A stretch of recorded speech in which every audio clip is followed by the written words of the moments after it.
Welcome to Death, Lies, and Alibis. I'm your host, Christy, and this is a podcast that dives deep into the dark and eerie world of local cold cases. We're in Fultonham, a small, lovely town nestled in the heart of Ohio. It's bustling with tight-knit neighborhoods, friendly faces, and a sense of security that you expect from any small town. But beneath the idyllic surface lies a hidden darkness, a collection of unanswered questions that have lingered over the years. So grab your headphones, lock your doors, and be prepared to enter a world where the truth has invaded everyone. Okay, folks, we're heading to East Fultonham. It's a little town in Ohio that, well, on the surface, just seems quiet and simple. But if you spend a little time there, you'll feel it, that shadow hanging over the place. It's not something you can see, but it's there, like a heavy weight pressing down. It's the kind of thing that comes with unanswered questions, heartbreak, and years of whispers. This is the case of Leiland Cannon. Leiland Cannon came into the world on August 13, 1925, in the quiet town of Fultonham. He was the only child of Almo and Hazel Cannon, and for the first few years, life seemed simple enough. A small family in a small town. But when Leland was just 3 years old, his parents' marriage came to an end. Elmo, his father, was granted full custody, which was an unusual decision for the time. But not long after, Elmo remarried a woman named Emma. Now let me tell you, Emma wasn't just a stepmother. She took on the mom role with her whole heart. She raised Leland on her own, giving him the kind of love and stability every child deserves. Together, she and Elmo built a modest home filled with a smell of endless cooking, the warmth of evenings spent listening to the radio. So he grew up in that little town, surrounded by people who believed in doing right by each other. Leland began to walk the path that would make him the man so many admired. All right, let's dig into Leland's time in the Navy, because this chapter of his life really speaks to the kind of man he was. All right, let's imagine he's just 18 years old, barely out of high school, and the world is at war. World War II wasn't just something you read about in the paper. It was everywhere. It was shaping lives and taking lives, and demanding sacrifices from every corner of our country. Leland had passed his final exams, and that was it. He was officially in the Navy. Now think about what that meant for a small-town boy from Fultonham. He passed his bags, leaving the only world he'd ever known, and he headed off to the Great Lakes states and in Illinois for his basic training. And his role wasn't easy. He wasn't just carrying a rifle or manning a battle station. He became a medical corpsman. Now that means he wasn't there to fight. He was there to heal, to comfort.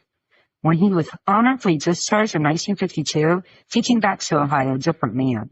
Not hardened, but shaped. Shaped by the experiences, the stories, and the lessons he brought home with him.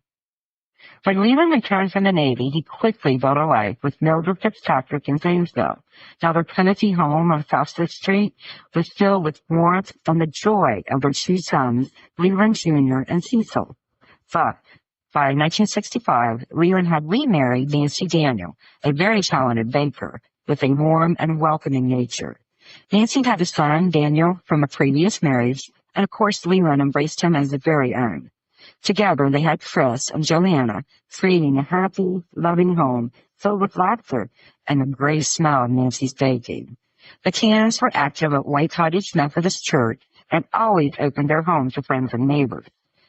Well, how does something like this happen to someone like that, like Leland, someone who spent his life lifting others up? How did they end up the victim of such a senseless and brutal crime? Well, it's a question that demands answers and justice for a man who gave so much and deserved so much better. In 1958, Leland opened Omega Studios on Woodlawn Avenue in Zanesville. Now, it wasn't just a print shop. It was a lifeline, a place where people's ideas turned into something real. Leland didn't start Omega Studios to get rich. He started it because he really did believe in people. Whether you were starting a business or planning a fundraiser, he wanted to help. Leland also drove the school bus for Newton local schools. That balanced his business with making sure the kids got home from school safely. Also, at Eagle Sticks Golf Course and Restaurant, he wasn't just a regular. He made it feel like home. Steve Evans, the manager, said he was like a dad to the staff, and that's why what happened to him is so hard to accept. So, it was one of those bitter January nights where the cold touched through everything. Fultonham was quiet, streets empty. People were inside with their routines. Dinner, TV, staying warm. But that night wasn't ordinary. And by morning, Leland's home wasn't just a house. It was a crime scene, holding clues that would puzzle investigators and haunt his family for decades. At Leland's house on Exline Avenue, it was probably just another quiet night for him. Maybe he was in his favorite chair, the one that sat right by his briefcase. Maybe he was sipping coffee, flipping through some papers, or just enjoying the peace of his own home. His house was comfy, and it was a sanctuary, a place that reflected the kind of man he was, welcoming and simple, filled with warmth and memories of a life well lived. But somewhere during the still hours of the night, everything changed. Someone shattered that peace. Did someone knock on the door? Maybe it was a face he knew, someone he didn't think twice about letting in. Leland wasn't the kind of man to turn someone away. Or was it someone who slipped in, unnoticed, taking advantage of the quiet and the darkness outside? What we do know is chilling. There were no screams heard, no sounds loud enough to rattle the neighbors or break the eerie stillness of that winter night. Whatever happened inside that house, it was quick, deliberate, and absolutely devastating. By the time the night ended, Leland was lying in his TV room, brutally attacked and left for dead. Morning came, like it always does, with the streets of Fultonham waking up to a normal day. People went about their routines, starting their cars, making breakfast, heading to work. Completely unaware that inside one home, everything had fallen apart. At 9:45 a.m., Leland's son Cecil came to check on him. Now, he probably thought he'd find his dad like he always did, sitting with his coffee, working on a project, or maybe just watching TV. But what Cecil walked into was a nightmare. There in the room where Leland should have been safe, where he should have been surrounded by the comfort of his home, Cecil found his father, gone, brutally and senselessly taken away from him. Can you even imagine that moment? Walking into a room, expecting to see someone you loved, someone who has always been your rock, and instead finding a scene that rips your reality apart in an instant. The warmth of the whole world is sucked away, and all that's left is a deep, numbing cold. And then the questions start. Who could have done this? Why Leland of all people? And how, in a quiet town like Fultonham, could something this horrific happen without anyone seeing or hearing a thing? So these questions have haunted Leland's family for decades. They don't fade. They don't get quieter. They're a constant gnawing reminder that someone out there knows the answers. This case isn't just about a brutal loss. It's about the ripple effect of that loss. It's about a family left in pieces, a community taken to its core, and a determination of those who refuse to let Leland's story end in silence. Let's go back to the early days, the beginning of the investigation, and let's take a closer look at how the search for answers began. Sheriff Stevenson and his team faced a kind of crime that didn't fit the usual narrative. At first glance, you'd think it was a robbery gone wrong. But here's the thing. It wasn't a smash and grab. The front door wasn't kicked in, windows weren't shattered, and the house, it wasn't ransacked. This wasn't someone desperately snatching anything of value and running. It seemed like someone who knew exactly what they were after, and that's what investigators couldn't ignore. This person didn't break in. They walked in. Did they wait, knowing the routines of Leland's life, slipping in unnoticed and unseen? Or had Leland let them in, believing that they were a friend or a neighbor? Investigators arrived at his home on Exline Avenue To find the scene, they left more questions than answers. While there were no signs of forced entry and certain valuables were left untouched, Leland's body told its own story. His pockets had been turned inside out, and the phone had been deliberately unplugged.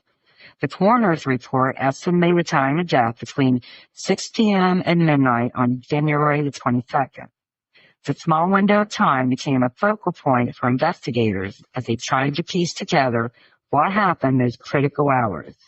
Who could have entered his home during that quiet winter evening? And more importantly, why? The details of Leland's murder just aren't unsettling. They're the kind of details that stay with you, lingering at the edges of your mind. Leland suffered the kind of injuries that don't come from an accident or a simple struggle. This seemed targeted, like it was full of rage. The autopsy report makes it clear the force he was hit with was more than necessary to knock someone down. This is definitely overkill.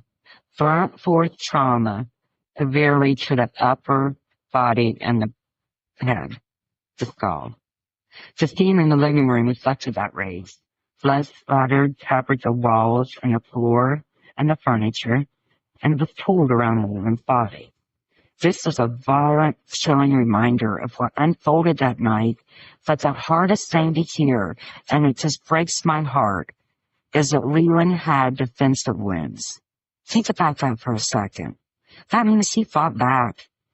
He didn't just sit there and let this happen to him. He tried to defend himself. He fought for his life. Whoever came into that house didn't seem frantic or desperate. They didn't grab just anything they could find and run. Let's talk about the briefcase, because it's a crucial piece of this case. And in my opinion, it's the motive for this crime. And 2 months before his murder, Leland withdrew $50,000 in cash from the bank. Now, it was late 1999. Tax due was in November to be exact. And Y2K had everyone worried about financial devastation. And like many, Leland wanted to be prepared. Now, people worried that this would cause major system failures in banks, make power grids, and even affect airplanes. I mean, the fear was huge. Some thought it would crash the economy. So Leland, he kept that money in a briefcase right beside his chair in the living room. And yes, I have questions too. Why there? Why that much money? Why? I have no answers. But here's the unsettling part. Who knew about it? According to his family, only 2 people. His ex-wife, Nancy, and his oldest son, Lee. And that was it. So when the investigators looked at the crime scene, the money, the briefcase, everything was gone. So listen to this. Other valuables, like a $30,000 watch, guys, $30,000, at $1,000 in cash in an open safe, they were untouched. I don't think this was a frantic burglary. I think whoever did this, they seemed to know exactly what they were looking for. I mean, that raises some questions, some tough questions. How did they know about the briefcase? Okay, to be honest, I mean, it could be overheard in any conversation. It could have been overheard. Or, as painful as it is to consider, could it have been someone Leland loved? And then there's the phone, unplugged from the wall. Was it to prevent a call for help? Or to buy the killer or killer's time? I mean, come on, who could walk into a home, take a life, and grab a briefcase, and leave untouched valuables behind? A neighbor? A co-worker? Or someone from Leland's past holding it to maybe some anger, or even a dark secret? The questions keep piling up, each one more troubling than the last. All right, so far, folks, we've unraveled the chilling details of Leland's murder, from the life he built to the night it was all taken away. The missing briefcase, the unplugged phone, and the eerie precision of the crime. It leaves us with more questions than answers. When we come back, we'll dive into Leland's ledger, the investigation's dead ends, and if he and his family relentless fight for justice. Don't go anywhere. We'll be right back.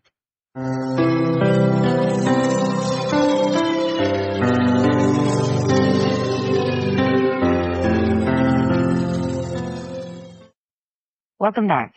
Before the break, We uncovered the calculated nature of the crime that took Leland's life, details that pointed to betrayal, and left his family searching for answers. Now, let's dig into the next chapter, the ledger that captured Leland's generous spirit, the frustrating search for leads, and the determination of those who refused to let his story end in silence. One of the most puzzling pieces of this case is Leland's ledger. If you knew him, you knew he had a big heart and was always there to help when people in the community needed it the most. Whether it was cash to cover bills or a loan for a small business, Leland kept track of it all in a simple notebook. Names and amounts were jotted down, and when someone paid him back, he'd just cross them off, no questions asked. Now that ledger became another key piece of evidence in this case. Police must have combed through every name and transaction. Searching for something, a grudge, an unpaid debt, anything that might point to a motive. But I guess nothing stood out because there's no suspicious names, no red flags, just another dead end. And for Leland's family, waiting wasn't an option. He had taught them to be determined, never to give up. This wasn't about solving a crime. It was about honoring the man who spent his life lifting others up.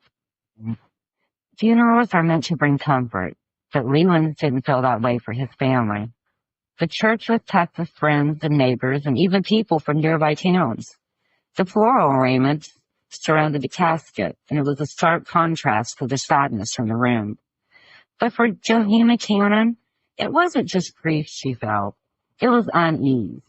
Ever since her father was found, she couldn't shake the feeling that someone she knew more than they were letting on. As she scanned the crowd while speaking at the podium, her suspicion grew. Was someone hiding in plain sight? Could the person responsible for her father's death be sitting there, listening and watching his family fall apart? Grief is heavy, but for the family, it didn't just weigh them down. It lit a fire, and that fire turned into a relentless drive to find the truth, to get answers to the questions that haunted them day and night. Leland's death didn't just break families' hearts. It sent shockwaves through Muskingum County. This wasn't just the loss of a father or a friend. It was the loss of a cornerstone in the community. Leland's granddaughter, Erin Adolph, captured it perfectly in a letter to the local newspaper. She didn't just write about her grandfather. She wrote about her best friend, her hero.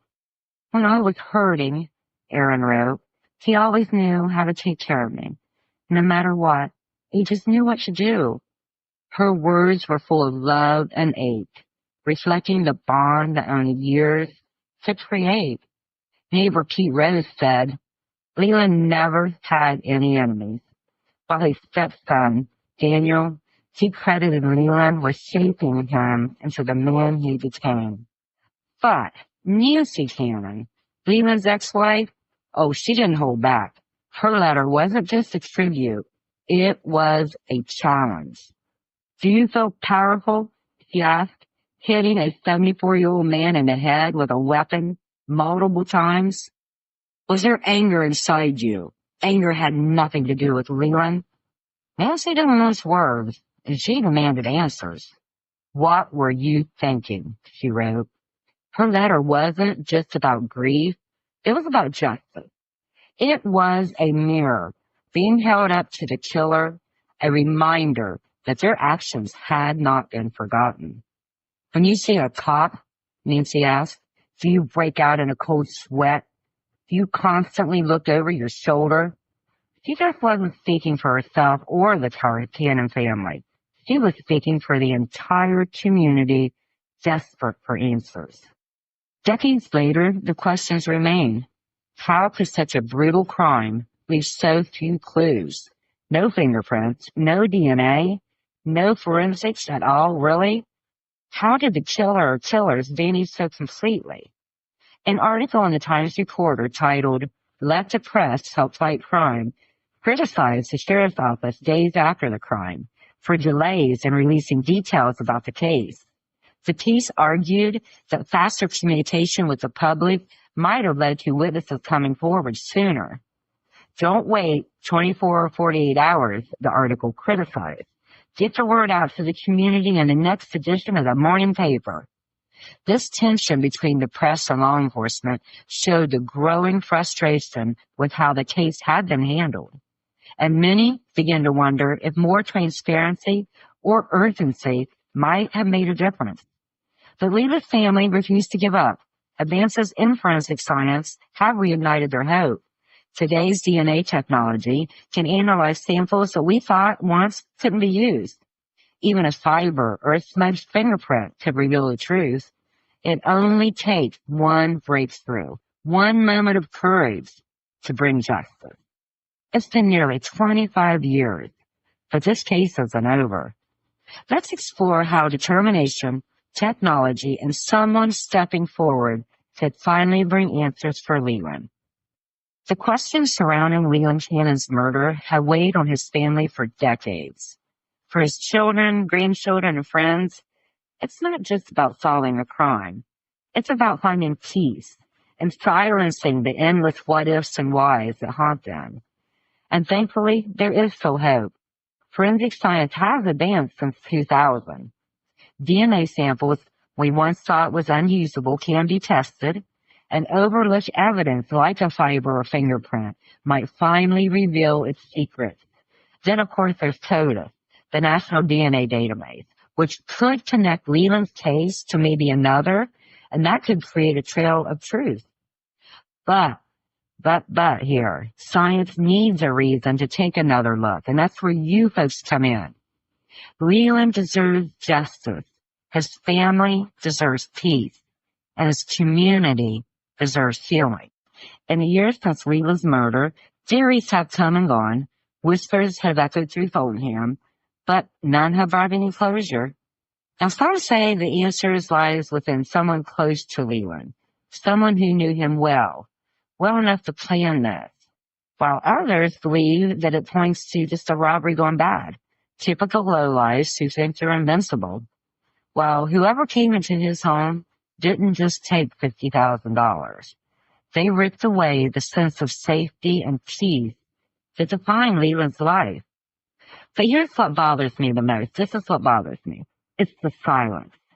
Someone out there knows exactly what happened that night. You know it and I know it. Maybe it's a detail they've buried, something they didn't see, might not seem important at the time. Or maybe it's something darker. It's a truth they've hidden, waiting for the right moment to appear. Well, if you know anything at all, please contact the Fultonham County Sheriff's Office. You can remain anonymous, but your information can make all the difference. And even if you don't have any information, you can still help. Share Leland's story. Talk about him. Spread his name far and wide. The more people who hear about this case, the closer we get to the truth. Let's not let his legacy end with betrayal and silence. Let's make sure it ends with the truth. Together we can bring justice for Leland. Okay, folks, in the second episode of Love, Loss, and Lingering Questions, we're going to dive deeper into the investigation. We are going to explore the persons of interest and the unanswered questions that continue to haunt this small town. Okay, folks, that's it for this episode of Death, Lies, and Alibis. We hope that by shining a light on these local crimes, we spark something within you, our listeners. Because the truth is, solving these cases will take more than just our words. It's going to require the dedication and collective efforts of the entire community. Don't forget to hit the follow button on the podcast so you'll never miss an episode. To learn more about how to get your case featured on the show, or to get instant access to case files and reports, plus documents and many free resources, go to our Facebook group, Death, Lies, and Alibis, and join today. Or email us at deathliesalibis@gmail.com.